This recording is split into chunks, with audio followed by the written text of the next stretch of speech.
أعوذ بالله من الشيطان الرجيم. بسم الله الرحمن الرحيم. بخاری شریف کی 99 حدیث اور کتاب العلم کی 41 حدیث ہے.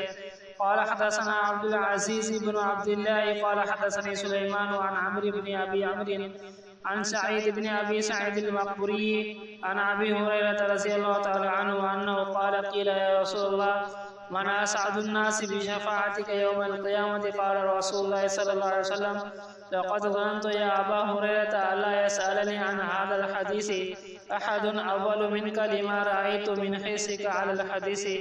اسعد الناس بشفاعتي يوم القيامه من قال لا اله الا الله خالصا من قلبه او نفسه. ابو ہریرہ رضی اللہ عنہ سے روایت ہے کہ میں نے عرض کی ہے اللہ کے رسول صلی اللہ علیہ وسلم روز قیامت آپ صلی اللہ علیہ وسلم کی شفاعت کا سب سے زیادہ حقدار کون ہوگا؟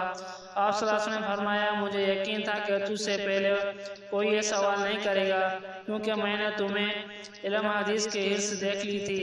قیامت کے دن میری شفاعت کا سب سے زیادہ حقدار وہ ہوگا جو سچے دل سے لا الہ الا اللہ کہے گا.